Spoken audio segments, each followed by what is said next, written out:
C'est une petite fille très introvertie, mais en même temps très intelligente. Elle est adorable, gentille, souriante, pleine de vie, pleine d'amour et pleine de compassion envers les autres.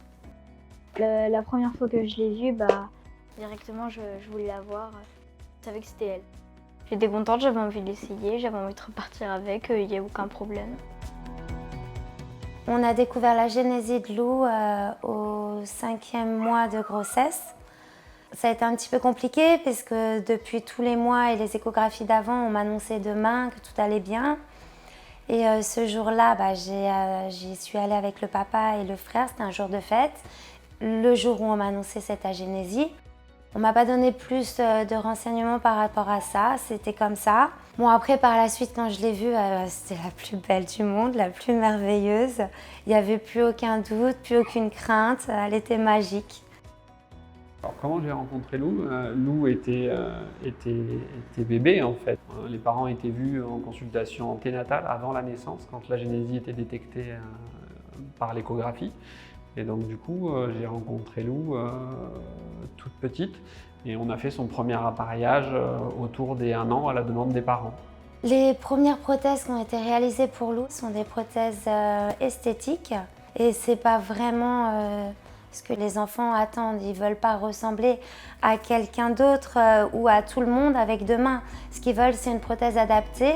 Elles étaient lourdes et puis c'était dur de les faire, de les faire ouvrir la main. Il y a moins de possibilités que celle-là.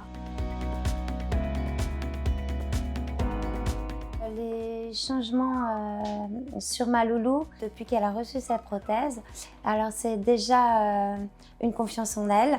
Aussi, Lou a eu son rêve qui était exaucé parce qu'elle rêvait d'une prothèse 3D, myoélectrique. Et là, tout en un, donc par rapport aux aérations, à l'emboîture, tout est parfait pour elle. Bon, vous pouvez choisir la couleur.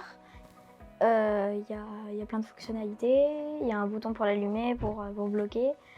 Toutes les autres, elles étaient plus lourdes. Alors celle-là, c'était vraiment la meilleure.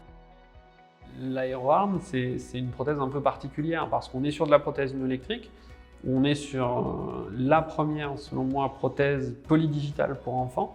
Et en plus, elles ont ce côté très fun qu'adorent les enfants, de pouvoir être customisées. Ça attire le regard des copains, ça dédramatise le handicap. On est presque dans un système où l'enfant va être envié par ses copains d'avoir un super bras qu'il a pu customiser comme il voulait, quoi. Lou se sert de cette prothèse pour pouvoir manger, pour pouvoir cuisiner, pour pouvoir faire du vélo, pour plein de petits gestes au quotidien que c'est banal pour tout le monde, mais pas pour une enfant avec une agénésie. Puis des fois, j'essaye de prendre des choses avec, pour voir si j'y arrive, pour voir ce que je peux attraper.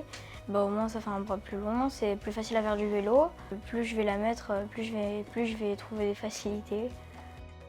Et je voulais aussi tenir à souligner que Loulou me dit que c'est une enfant du futur parce qu'elle parle de ses prothèses et que pour elle, ça va être de mieux en mieux dans le futur et elle est déjà dans le futur. C'est ce que Lou m'a dit quand elle est ressortie et qu'elle a fait cette prothèse.